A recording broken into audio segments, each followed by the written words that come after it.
ਉਹ ਪਿੰਡ ਸੀ, ਇਹਦਾ ਨਾਂ ਸੀ ਦੜਬੀ। ਦੜਬੀ ਉਹ ਪਿੰਡ ਦੇ ਵਿੱਚ ਫਿਰ ਦੂਏ ਪਿੰਡ ਵੀ ਸਾਰੇ ਇਕੱਠੇ ਹੋ ਗਏ। ਇਕੱਠੇ ਹੋ ਕੇ ਫਿਰ ਗਾਖਲਾ ਟੁੱਟ ਗਿਆ। ਫਿਰ ਨਾਲ ਜਿਵੇਂ ਜਿਵੇਂ ਨਾਲ ਟੁਰਦੇ ਆਏ, ਰਲਦੇ ਆਏਗਾ, ਫਿਰ ਅਸੀਂ ਇੱਧਰ ਆ ਗਏ ਬਸ। ਇੱਕ ਆ ਗਈ ਛੱਪੜ, ਆ ਗਿਆ ਛੱਪੜ, ਰੋਈ ਬੀਆਬਾਨ ਉਹਦੇ ਵਿੱਚ ਜੋ ਉਹਨਾਂ ਨੇ ਜੀ ਜ਼ਹਿਰ ਪਾਤਾ ਵੀ ਇੱਥੋਂ ਲੰਘਣਗੇ ਪੀਵਣਗੇ ਭੱਜ ਕੇ ਜਾਣਗੇ। ਜਾਂ ਉਹਨਾਂ ਨੂੰ ਪਤਾ ਲੱਗਿਆ, ਉਹਨਾਂ ਘੇਰਾ ਪਾ ਲਿਆ। ਉਹਨੇ ਆਖਿਆ ਕੋਈ ਬੰਦਾ ਨਹੀਂ ਇੱਥੋਂ ਪਾਣੀ ਪੀਏਗਾ। ਇਹ ਜਿਹੜੀ 84 ਹੈ, 84 ਸਾਰੀ ਉਹ ਸਿੱਖਾਂ ਦੀ ਸੀਗੀ ਤਕਲੀਫ।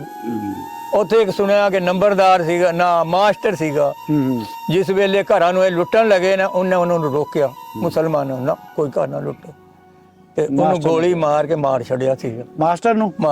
ਉਹ ਚੰਗੇ ਕੰਮ ਕਰਨ ਵਾਲੇ ਤੋਂ ਉਦੋਂ ਫੇ ਮਾਰੇ ਹੀ ਆ।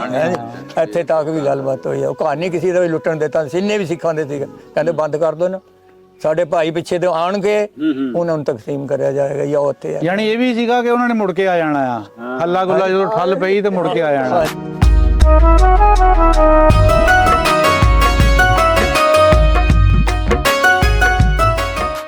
अस्सलाम वालेकुम जी, सत श्री अकाल, प्रणाम दोस्तों। नासर किसाना चैनल एक पिंड पंजाब दा पहुंची हाँ जी मच्छा निका 487 गाबे विच, तहसील समुंदरी, जिला फैसलाबाद, लायलपुर।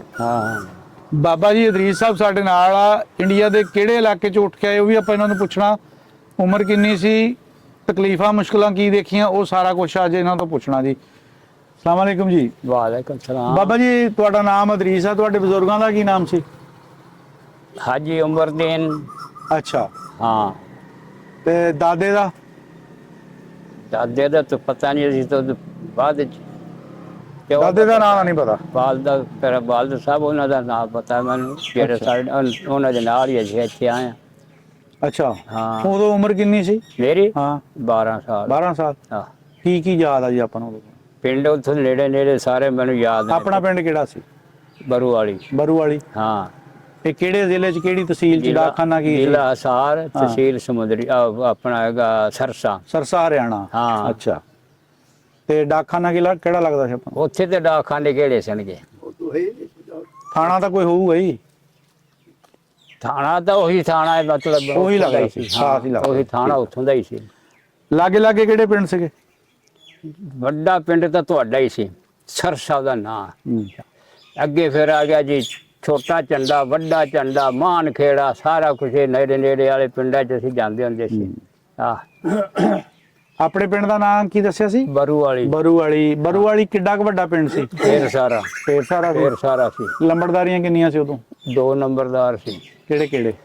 ਇੱਕ ਨਾ ਖਲੀਲ ਸੀ, ਤੇ ਹੁਣ ਇਤਨੀ ਉਮਰ ਹੋ ਗਈ, ਉਹਦਾ ਮੈਨੂੰ ਯਾਦ ਹੈ, ਸਾਡੇ ਗਵਾਂਢ ਸੀ ਖਲੀਲ, ਉਹਦਾ ਨਾਮ ਸੀ। ਦੋ ਦਾ ਨਹੀਂ ਯਾਦ। ਅੱਛਾ। ਹਾਂ। ਆਪਣੀ ਬਰਾਦਰੀ ਕਿਹੜੀ ਹੈ ਜੀ? ਇੱਥੇ ਇੱਥੇ ਕਿ ਉੱਥੇ ਇੱਕੋ ਜਗ੍ਹਾ ਹੀ ਆ ਬਰਾਦਰੀ? ਤਾਂ ਹੋਣੀ ਉੱਥੇ ਸਾਡੇ ਘਰ ਸੀ ਚਾਂਦੀ ਐਵੇਂ ਹੀ। ਨਹੀਂ, ਬਰਾਦਰੀ ਆਪਣੀ ਅਨਸਾਰੀ ਹੈ? ਹਾਂ। ਅੱਛਾ, ਅਨਸਾਰੀ ਬਰਾਦਰੀ ਹੈ। ਠੀਕ ਹੈ। ਥੋੜੇ ਘਰ ਸੀਗੇ? ਹਾਂ, ਥੋੜੇ ਘਰ ਸੀ। ਬਾਕੀ ਕਿਹੜੇ ਸੀ ਲੋਕ ਉੱਥੇ ਬੈਠੇ? ਦੂਏ ਆਪਣੇ ਜ਼ਿਮੀਂਦਾਰਾਂ ਦੇ ਸੀ। ਮੁਸਲਮਾਨ ਸੀ? ਸਾਰੇ ਮੁਸਲਮਾਨ। ਸਾਰਾ ਪਿੰਡ ਮੁਸਲਮਾਨ? ਸਾਰਾ ਪਿੰਡ ਹੀ ਮੁਸਲਮਾਨ। ਸਿੱਖ ਜਾਂ ਹਿੰਦੂ ਨਹੀਂ ਸੀਗੇ? ਕੋਈ ਨਹੀਂ ਸੀ। ਅੱਛਾ। ਬਸੇਬ ਕਿਦਾਂ ਦਾ ਸੀ? ਬੜਾ ਸੋਹਣਾ, ਢੇਰ ਸਾਰਾ ਚੰਗਾ। ਹੁਣ ਅਸੀਂ ਸੁਣਦੇ ਆਂਦੇ ਆ, ਡਰਾਮਿਆਂ 'ਚ ਵੀ ਕਈ ਵਾਰੀ ਦੇਖੀਦਾ, ਫਿਲਮਾਂ 'ਚ ਵੀ, ਕਿਦੋਂ ਕਹਿੰਦੇ ਪੁਰਾਣੇ ਚੌਧਰੀ ਜੀ ਕੋਈ ਬੜਾ ਬੰਦਾ ਉੱਠਦਾ ਜਿੱਦਾਂ ਗੈਰ ਕਾਸ਼ਤਕਾਰ ਉੱਠਦੇ ਸੀ ਤਾਂ ਕਹਿਣਾ ਉਹਨਾਂ ਦੇ ਕੋਲ ਨਾਲੇ ਇਹਨਾਂ ਦੇ ਟੰਬੇ ਮਾਰਿਆ, ਤੇ ਨਾਲੇ ਇਹਨਾਂ ਦਾ ਸਮਾਨ ਭੰਨ ਤੋੜਿਆ, ਉਹ ਤੇ ਚੱਕ ਲਿਆਓ, ਉਹ ਫਿਰ ਉੱਥੇ ਟਿਕਾਣੇ ਦੇ। ਉਦੋਂ ਵੀ ਇਦਾਂ ਦੀ ਸੂਰਤ-ਹਾਲ ਹੁੰਦੀ ਸੀਗੀ? ਨਹੀਂ, ਧੱਕਾ ਕਰ ਜਾਂਦੇ ਸੀ ਚੌਧਰੀ? ਬਿਲਕੁਲ ਸਹੀ ਕੰਮ ਸੀ ਉਦੋਂ। ਇਹ ਮਾਰ ਕੁੱਟ ਕੋ ਨਹੀਂ ਹੁੰਦੀ ਸੀ। ਨਾ ਨਾ ਨਾ। ਅੱਛਾ। ਜ਼ਿਮੀਂਦਾਰ ਬੰਦੇ ਸੀ, ਖਾਣ ਪੀਣ ਵਾਲੇ ਬੰਦੇ ਸੀ ਉਹ, ਉਹਨਾਂ ਨੇ ਕਈ ਮਾਰ ਕੁੱਟ ਕਰਨੀ। ਹਾਂ। ਗੈਰ ਕਾਸ਼ਤਕਾਰ ਨੂੰ ਕਈ ਉੱਠਦੇ ਨਹੀਂ ਨਾ ਚੌਧਰੀ, ਦੇਖਦੇ ਆਪਣੇ ਹਾਲਾਤ ਪੈਦਾ। ਹਾਂ। ਤੇ ਉਹ ਕਿਉਂ ਬਰਾਬਰ ਸਾਡੇ ਆ ਜਾਊਗਾ ਵੀ? ਹਾਂ। ਅੱਛਾ, ਉਦੋਂ ਜਦੋਂ ਫਿਰ ਅਜਾੜਾ ਪਿਆ, ਉਦੋਂ 12 ਸਾਲ ਦੀ ਉਮਰ ਸੀ, ਕਿੱਦਾਂ ਪਤਾ ਲੱਗਾ ਵੀ ਆਪਾਂ ਇੱਥੋਂ ਉੱਠ ਕੇ ਜਾਣਾ? ਹੁਣ ਬਸ ਅਸੀਂ ਉਜੜ ਕੇ ਆਇਆ ਜਦੋਂ, ਮਤਲਬ ਗਾਖਲਾ ਜਿਵੇਂ ਵੀ ਪਿੰਡ ਨੇੜੇ ਨੇੜੇ ਵਾਲੇ ਸਾਰੇ ਉੱਠ ਖਲੋਤੇ, ਗਾਖਲਾ ਬਣ ਗਿਆ। ਗਾਖਲਾ ਬਣ ਕੇ ਸਾਰੇ ਟੁਰ ਗਏ, ਫਿਰ ਇੱਧਰ ਆ ਗਏ ਪਾਕਿਸਤਾਨ। ਕਾਫਲਿਆਂ ਦੀ ਪਿੰਡੋਂ ਆਪਣਾ ਕਾਫਲਾ ਜਿਹੜਾ ਚੱਲ ਕੇ ਕਿੱਥੇ ਪਹੁੰਚਿਆ? ਇਹ ਫਿਰ ਨੇੜੇ ਨੇੜੇ ਪਿੰਡ ਸਾਰੇ ਇਕੱਠੇ ਹੋ ਗਏ? ਹਾਂ। ਉਹ ਪਿੰਡ ਸੀ, ਇਹਦਾ ਨਾਂ ਸੀ ਦੜਬੀ। ਉਹ ਪਿੰਡ ਦੇ ਵਿੱਚ ਫਿਰ ਦੂਏ ਪਿੰਡ ਵੀ ਸਾਰੇ ਇਕੱਠੇ ਹੋ ਗਏ। ਇਕੱਠੇ ਹੋ ਕੇ ਫਿਰ ਗਾਖਲਾ ਟੁੱਟ ਗਿਆ। ਫਿਰ ਨਾਲ ਜਿਵੇਂ ਜਿਵੇਂ ਨਾਲ ਟੁਰਦੇ ਆਏ, ਰਲਦੇ ਆਏਗਾ, ਫਿਰ ਅਸੀਂ ਇੱਧਰ ਆ ਗਏ ਬਸ। ਕਿੰਨੇ ਦਿਨਾਂ 'ਚ ਪਹੁੰਚੇ ਆਪਾਂ? ਕਾਫੀ ਦਿਨਾਂ ਟੁਰ ਕੇ ਆਇਆ ਸੀ, ਕਿਹੜਾ ਗੱਡੀ ਲੱਗੀ। ਹਾਂ ਮੈਂ ਕੋ ਮਹੀਨਾ ਦੋ ਹੀ ਲੱਗ ਗਿਆ ਹੁਣ ਟੁਰ ਕੇ, ਕਿਤਨਾ ਪੈਂਦਾ ਹੈ। ਥੋੜਾ ਜਿਹਾ ਦਿਨ ਫੇ ਕਿ ਖੁਲਾ ਦੇਣਾ ਨਾ ਉਹਨਾਂ ਨੂੰ, ਆਖਣੇ ਠਹਿਰੋ ਜੀ, ਆਦਾ ਰੋਟੀ ਪਾਣੀ ਬਣਾਓ, ਖਾਓ ਪੀਓ, ਅਸੈਸ ਕਰੋ, ਫਿਰ ਸਵੇਰੇ ਚੱਲਾਂਗੇ। ਫਿਰ ਸਵੇਰੇ ਇਸ ਤਰ੍ਹਾਂ ਟੁਰ ਪੈਣਾ ਬਸ। ਰਾਜ ਕੋਈ ਨੁਕਸਾਨ ਕੋਈ ਕਿਸੇ ਕੋਈ ਕਿਸਮ ਦਾ? ਨੁਕਸਾਨ ਨਹੀਂ ਸੀ, ਕੋਈ ਬੰਦਾ ਨਹੀਂ ਸੀ ਇਹੋ ਜਿਹਾ ਵੀ ਜਿਹੜਾ ਸਾਨੂੰ ਆ ਕੇ ਲੁੱਟ ਮਾਰ ਕਰ ਜਾਂਦਾ। ਆਹ ਕਿਉਂ, ਸਾਡੇ ਨਾਲ ਪੁਲਿਸ ਬਹੁਤ ਸੀ, ਅੱਛਾ। ਗੋਰਖੀਏ, ਗੋਰਖੀ ਕੱਦ ਏਡੇ ਨਿੱਕੇ ਨਿੱਕੇ ਚੰਗੇ ਮੁੰਡੇ ਤੇ ਮੋਟੇ ਸੋਹਣੇ। ਇੱਕ ਆ ਗਈ ਛੱਪੜ, ਆ ਗਿਆ ਛੱਪੜ, ਰੋਹੀ ਬੀਆਬਾਨ, ਉਹਦੇ ਵਿੱਚ ਜੋ ਉਹਨਾਂ ਨੇ ਜੀ ਜ਼ਹਿਰ ਪਾਤਾ ਵੀ ਇੱਥੋਂ ਲੰਘਣਗੇ ਪੀਵਣਗੇ ਭੱਜ ਕੇ ਜਾਣਗੇ। ਜਾਂ ਉਹਨਾਂ ਨੂੰ ਪਤਾ ਲੱਗਿਆ, ਉਹਨਾਂ ਘੇਰਾ ਪਾ ਲਿਆ। ਉਹਨੇ ਆਖਿਆ ਕੋਈ ਬੰਦਾ ਨਹੀਂ ਇੱਥੋਂ ਪਾਣੀ ਪੀਏਗਾ। ਉਹਨਾਂ ਨੇ ਜਨਾਬ ਮੇਰੀ ਸਾਰਾ ਟਪਾ ਤੱਕ ਆਖ ਲਾਈ, ਉਹਨੇ ਆਖਿਆ ਇੱਥੇ ਪਾਣੀ ਨਹੀਂ ਪੀਣਾ, ਜ਼ਹਿਰ ਪਾਇਆ ਹੋਇਆ ਹੈਗਾ। ਸਾਰੇ ਅਗਾਂ ਟਪਾ ਛੱਡੇ ਫਿਰ ਸਾਨੂੰ।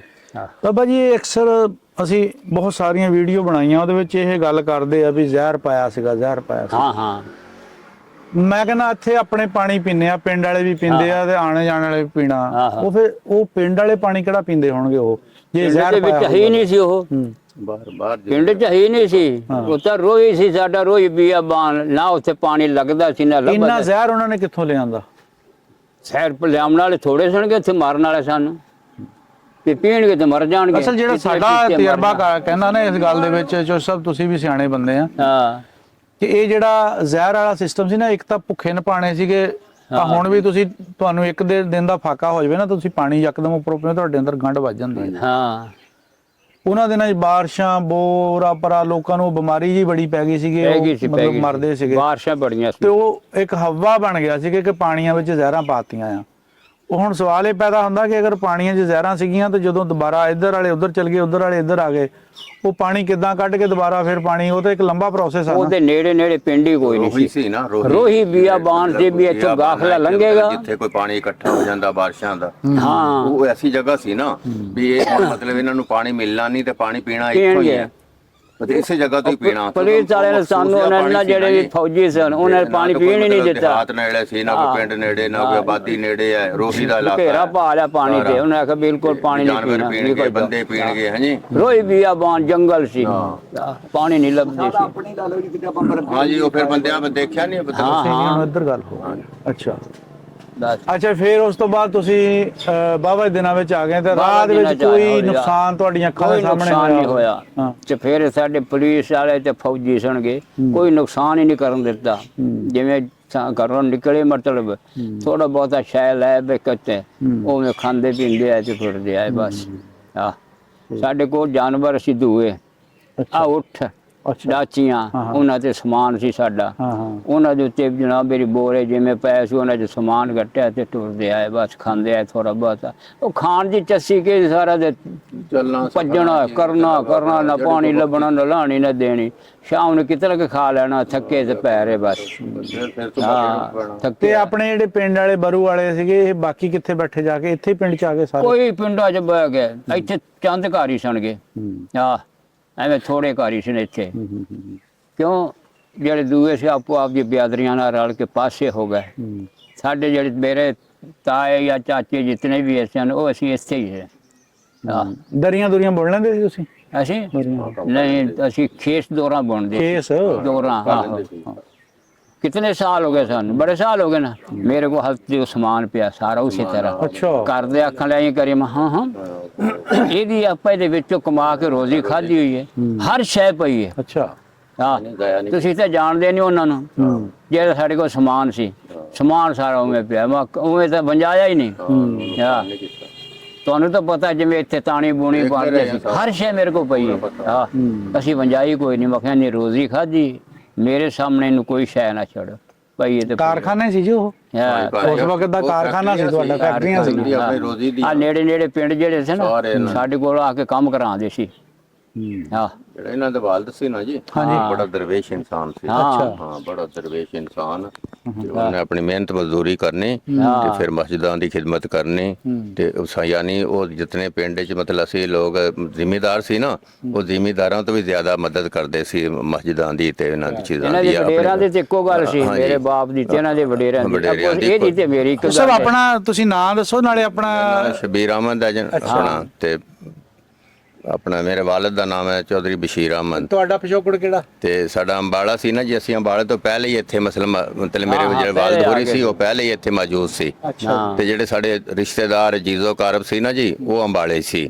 ਆਪਣੀ ਬਰਾਦਰੀ ਕਿਹੜੀ? ਅਰਾਈ ਬਰਾਦਰੀ ਜੀ।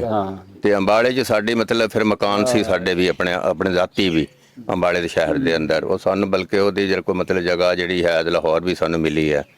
ਤੇ ਜਿਹੜੇ ਸਾਡੇ ਉਹ ਕਲੇਮ ਸੀ। ਸਹੀ। ਹਾਂਜੀ। ਤੇ ਬਾਕੀ ਰਿਸ਼ਤੇਦਾਰ ਜਿਹੜੇ ਸੀ ਉਹ ਸਾਡੇ ਅੰਬਾਲੇ ਸੀ। ਜਦੋਂ ਮਤਲਬ ਸੰਨ 47 ਹੋਈ ਹੈ, ਮੇਰੇ ਜਿਹੜੇ ਵਾਲਿਦ ਦੇ ਕਜ਼ਨ ਸੀ ਨਾ ਜੀ, ਉਹ ਅੰਬਾਲੇ ਤੋਂ ਫਿਰ ਸਾਡੇ ਘਰ ਆ ਗਏ ਸੀ ਇੱਥੇ, ਯਾਨੀ ਪੂਰੀ ਫੈਮਲੀਆਂ।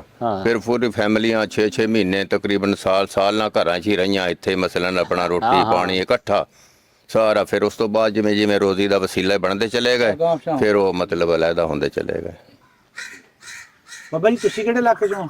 ਅੰਬਾਲੇ ਤੋਂ। ਪਿੰਡ ਆਪਣਾ ਸੇਮ ਹੀ ਆ?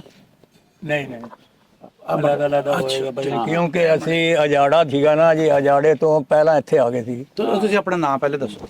ਮੇਰਾ ਨਾਮ ਜੀ ਮੁਹੰਮਦ ਅਸਲਮ। ਅੱਛਾ ਜੀ। ਤੇ ਤੁਸੀਂ ਵੀ 487 ਦੇ ਰਹਿਣ ਵਾਲੇ ਆ? ਪਿੱਛੋਂ ਕਿਹੜੀ ਜਗ੍ਹਾ ਤੋਂ ਆਏ ਆ? ਅੰਬਾਲੇ ਤੋਂ ਜੀ। ਅੰਬਾਲਾ ਪਿੰਡ ਕਿਹੜਾ ਸੀ? ਮੈਨੂੰ ਅੰਬਾਲੇ ਖਾਸ ਅੰਬਾਲੇ ਦੇ ਖਾਸ ਅੰਬਾਲੇ ਦੇ ਰਹਿਣ ਵਾਲੇ ਆ। ਉਮਰ ਕਿੰਨੀ ਸੀ ਆਪਣੀ ਉਦੋਂ? ਉਸ ਵੇਲੇ ਤਾਂ ਉਮਰ ਮੇਰੀ ਥੋੜੀ ਸੀ, ਪਦਾਇਸ਼ ਮੇਰੀ ਉੱਥੇ ਦੀ ਹੈ, ਬਾਕੀ ਇੱਥੇ ਆ ਕੇ ਪਲਿਆ ਮੈਂ ਇੱਥੇ ਆ ਗਿਆ। ਅੱਛਾ ਠੀਕ। ਬਾਕੀ ਉਸ ਵੇਲੇ 86 ਮੈਂ ਰਹਿੰਦਾ ਸੀ। ਅਸੀਂ ਇੱਥੇ ਪਹਿਲਾਂ ਮੱਛੇ ਨਿੱਕੇ ਜਾਏ ਸੀ ਰਿਸ਼ਤੇਦਾਰਾਂ ਕੋਲ, ਇੱਥੇ ਕਾਫੀ ਦੇਰ ਰਹਿੰਦੇ ਰਹੇ। ਉਸ ਤੋਂ ਬਾਅਦ ਫਿਰ ਸਾਨੂੰ ਜ਼ਮੀਨ ਮਿਲ ਗਈ 86 ਦੇ ਵਿੱਚ, ਨਾਲ ਹੀ ਚੱਕ ਹੈਗਾ। ਫਿਰ ਅਸੀਂ ਉੱਥੇ ਚਲੇ ਗਏ। ਉੱਥੇ ਤੋਂ ਫਿਰ ਸਾਡੀ ਇੱਕ ਭੈਣ ਸੀਗੀ, ਫੌਜੀ ਦੇ ਘਰ ਸੀਗੀ ਇੰਡੀਆ ਦੇ ਵਿੱਚ।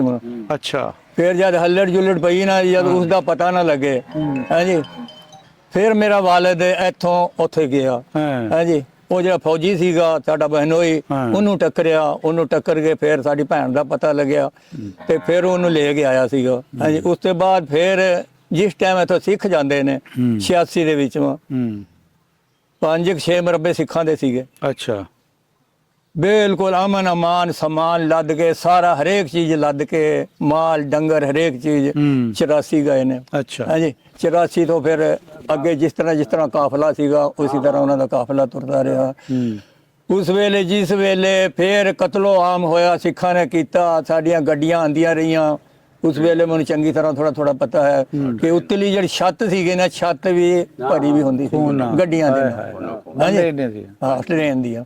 ਤੇ ਹੇਠਲੇ ਵੀ ਡੱਬੇ ਭਰੇ, ਉੱਤੋਂ ਵੀ ਭਰੇ ਹੋਏ। ਫਿਰ ਇੱਥੇ ਗੱਡੀ ਖੜੀ ਹੋਣੀ, ਕੁਝ ਉਤਰ ਜਾਣੇ, ਕੋਈ ਅੱਗੇ ਨਿਕਲ ਜਾਣੇ, ਜਿਸ ਤਰ੍ਹਾਂ ਵੀ ਸੀਗੇ ਇਸ ਤਰ੍ਹਾਂ ਹੋ ਗਿਆ ਹਿਸਾਬ ਕਿਤਾਬ ਸੀਗਾ ਉਹਨਾਂ ਦਾ।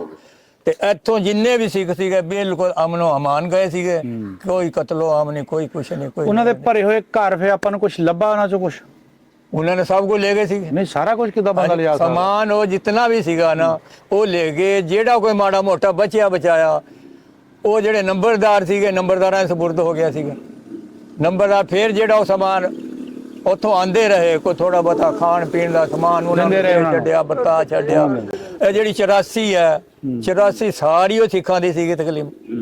ਉੱਥੇ ਇੱਕ ਸੁਣਿਆ ਕਿ ਨੰਬਰਦਾਰ ਸੀਗਾ ਨਾ ਮਾਸਟਰ ਸੀਗਾ, ਜਿਸ ਵੇਲੇ ਘਰਾਂ ਨੂੰ ਇਹ ਲੁੱਟਣ ਲੱਗੇ ਨਾ, ਉਹਨੇ ਉਹਨਾਂ ਨੂੰ ਰੋਕਿਆ, ਮੁਸਲਮਾਨਾਂ ਨੂੰ, ਕੋਈ ਘਰ ਨਾ ਲੁੱਟੋ, ਤੇ ਉਹਨੂੰ ਗੋਲੀ ਮਾਰ ਕੇ ਮਾਰ ਛੱਡਿਆ ਸੀਗਾ। ਮਾਸਟਰ ਨੂੰ ਚੰਗੇ ਕੰਮ ਕਰਨ ਵਾਲੇ ਤੋਂ ਫਿਰ ਮਾਰਿਆ ਹੀ ਆ। ਇੱਥੇ ਤੱਕ ਵੀ ਗੱਲਬਾਤ ਹੋਈ ਆ। ਉਹ ਕਹਾਣੀ ਕਿਸੇ ਦਾ ਵੀ ਲੁੱਟਣ ਦਿੱਤਾ, ਸਿੰਨੇ ਵੀ ਸਿੱਖਾਂ ਦੇ ਸੀਗੇ, ਕਹਿੰਦੇ ਬੰਦ ਕਰ ਦੋ ਨਾ, ਸਾਡੇ ਭਾਈ ਪਿੱਛੇ ਤੋਂ ਆਣਗੇ, ਉਹਨਾਂ ਨੂੰ ਤਕਸੀਮ ਕਰਿਆ ਜਾਏਗਾ ਜਾਂ ਉੱਥੇ। ਯਾਨੀ ਇਹ ਵੀ ਸੀਗਾ ਕਿ ਉਹਨਾਂ ਨੇ ਮੁੜ ਕੇ ਆ ਜਾਣਾ ਆ, ਹੱਲਾ ਗੁੱਲਾ ਜਦੋਂ ਠੱਲ ਪਈ ਤੇ ਮੁੜ ਕੇ ਆ ਜਾਣਾ। ਬਸ ਇਹ ਜੀ ਚੰਗੇ ਬੰਦੇ ਦੀ ਫਿਰ ਗੱਲ ਤੇ ਚੰਗੀ ਉਹ ਰਹਿ ਹੀ ਜਾਂਦੀ ਹੈ ਨਾਲ। ਚੰਗੇ ਬੰਦੇ ਦੀ ਚੰਗੀ ਗੱਲ ਰਹਿ ਜਾਂਦੀ ਹੈ। ਮਾਸਟਰ ਦੀ ਗੱਲ ਕੀਤੀ ਆ, ਸਮਝ ਲੱਗੀ ਗੱਲ। ਇਮਾਨਦਾਰ ਲੋਕ ਵੀ ਹੈਗੇ। ਹਾਂ, ਬੜੇ ਇਮਾਨਦਾਰ ਸੀਗੇ ਜੀ, ਇਹ ਨਹੀਂ ਇਮਾਨਦਾਰ ਵੀ ਸੀਗੇ ਉਸ ਵੇਲੇ। ਆਪਣਾ ਜਿਹੜਾ ਪਿੰਡ ਆ ਮੱਛਾ ਨਿੱਕਾ ਦੇ ਆਲੇ ਦੁਆਲੇ ਕਿਹੜੇ ਕਿਹੜੇ ਪਿੰਡ ਬੈਠ? ਇੱਥੇ ਪਿੰਡ ਜੀ ਮਤਲਬ 495 ਇਸ ਸਾਈਡ ਤੇ ਜੀ। ਹਾਂਜੀ। 495 ਇਸ ਸਾਈਡ ਤੇ 488 ਹੈ ਸ਼ਮਾਲੀ ਜਨੂਬੀ, 483 ਪੱਕਾ ਖੂਹ ਹੈ, 484 ਹੈ, 486 ਹੈ ਤੇ 544 ਦਾਨਾਬਾਦ ਹੈ ਤੇ ਆਪਣਾ 546 ਕੋ ਗੇਰਾ ਚੱਕ ਹੈ। ਇਹ ਯਾਨੀ ਸਾਡੇ ਮਸਲਨ ਨੇੜੇ ਜਿਹੜੇ ਪਿੰਡ ਨੇ। ਤੇ ਸ਼ਹਿਰ ਆਪਾਂ ਨੂੰ ਸਮੁੰਦਰੀ ਲੱਗਦਾ। ਹਾਂ, ਤਹਿਸੀਲ ਸਮੁੰਦਰੀ ਆਪਣੀ ਜਿਹੜੀ ਹੈ। ਤੇ ਮਾਮੂ ਕਾਂਜਣ ਵੀ ਹੈ ਕਸਬਾ। ਇਹ 6 ਮਤਲਬ ਇੱਥੋਂ ਹੁਣ 9 ਕਿਲੋਮੀਟਰ ਬਣਦਾ ਤੇ ਪਹਿਲੇ 6 ਮੀਲ ਸੀ ਜਿਹੜੇ ਪਹਿਲੇ ਪੁਰਾਣੇ। ਹਾਂਜੀ। ਹੁਣ ਆਪਣੇ ਪਿੰਡ 'ਚ ਕਿਹੜੀ ਬਰਾਦਰੀ ਬੈਠੀ ਹੈ? ਹੁਣ ਜਿਹੜੀ ਸਾਡੇ ਇੱਥੇ ਜ਼ਿਆਦਾ ਅਕਸਰੀਅਤ ਬਰਾਦਰੀ ਹੈ ਰਾਈ ਬਰਾਦਰੀ ਹੈ ਜੀ। ਉਸ ਤੋਂ ਬਾਅਦ ਮਤਲਬ ਸਰਗਾਣਾ ਬਰਾਦਰੀ ਹੈ, ਉਸ ਤੋਂ ਬਾਅਦ ਰਾਜਪੂਤ ਬਰਾਦਰੀ ਹੈ, ਅੰਸਾਰੀ ਬਰਾਦਰੀ ਹੈ, ਰਹਿਮਾਨੀ ਬਰਾਦਰੀ ਹੈ, ਮੁਸਲਿਮ ਸ਼ੇਖ ਹੈ ਜੀ। ਤੇ ਮਤਲਬ ਫਿਰ ਹੋਰ ਵੀ ਹਾਂ ਧਰਾਣੇ ਵੀ ਹੈ, ਹਾਂਜੀ ਧਰਾਣੇ ਵੀ ਹਨ, ਰਾਜਪੂਤ ਵੀ ਹਨ ਜੀ ਬਿਲਕੁਲ। ਤੇ ਉਹ ਇਸ ਤਰ੍ਹਾਂ ਕਰਕੇ ਮਤਲਬ ਫਿਰ ਕੌਮਾਂ ਜਿਹੜੀਆਂ ਬੈਠੀਆਂ ਨੇ ਤੇ ਆਪਣੇ, ਲੇਕਿਨ ਵਸੇਬ ਇੱਥੇ ਦਾ ਫਿਰ ਉਹ ਮਤਲਬ ਵੰਡ ਨਹੀਂ ਹੈ, ਕੌਮਾਂ 'ਚ ਵੀ ਵੰਡ ਨਹੀਂ, ਮਤਲਬ ਅੱਛੇ ਤਰੀਕੇ ਨਾਲ ਵੀ ਆਪ ਇhtਰਾਮਨ ਹਰ ਬੰਦੇ ਦਾ ਪਿਆਰ ਮੁਹੱਬਤ ਹੈ। ਕੋਈ ਮਤਲਬ ਬਰਾਦਰੀ ਦੀ ਤੇ ਇਹਦੀ ਕੋਈ ਵੰਡ ਨਹੀਂ ਹੈ। ਰਾਜਪੂਤ ਰਾਈ ਮਸਲਨ ਜਾਂ ਕੋਈ ਵੀ ਹੈ, ਯਾਨੀ ਉਹ ਇਸੇ ਤਰ੍ਹਾਂ ਹੀ ਹੈ ਜਿਵੇਂ ਭੈਣ ਭਰਾ, ਮਤਲਬ ਆਪਣੀ ਬਰਾਦਰੀ ਕੋਈ ਚੀਜ਼ ਹੈ, ਮਰਨਾ ਜੀਣਾ ਸਾਂਝਾ, ਵਿਆਹ ਸ਼ਾਦੀਆਂ ਸਾਂਝੀਆਂ। ਤੇ ਹਾਂਜੀ ਇਹਨਾਂ ਤੇ ਮਸਲਨ ਕੋਈ ਐਸਾ ਮਸਲਾ ਨਹੀਂ ਹੈ। ਸਾਡੇ ਨਾਲ ਬੈਠੇ ਸੀਗੇ ਜੀ ਚੱਕ ਨੰਬਰ 487 ਮੱਛਾ ਨਿੱਕਾ ਦੇ ਕੁਝ ਲੋਕ, ਤੇ ਉਹਨਾਂ ਨੇ ਆਪਣੀਆਂ ਗੱਲਾਂ ਬਾਤਾਂ ਦੱਸੀਆਂ, ਆਪਣੇ ਵਿਛੋੜੇ ਦੀ ਦਾਸਤਾਨ ਦੱਸੀ ਆ, ਔਰ ਪਿੰਡ 'ਚ ਹੁਣ ਕੌਣ ਰਹਿੰਦੇ ਆ, ਆਲੇ ਦੁਆਲੇ ਦੇ ਪਿੰਡ ਕਿਹੜੇ ਕਿਹੜੇ ਆ, ਸਾਰੇ ਤੁਹਾਡੇ ਸਾਹਮਣੇ ਆ ਜੀ। ਇਜਾਜ਼ਤ ਦਿਓ ਜੀ, ਰੱਬ ਰਾਖਾ।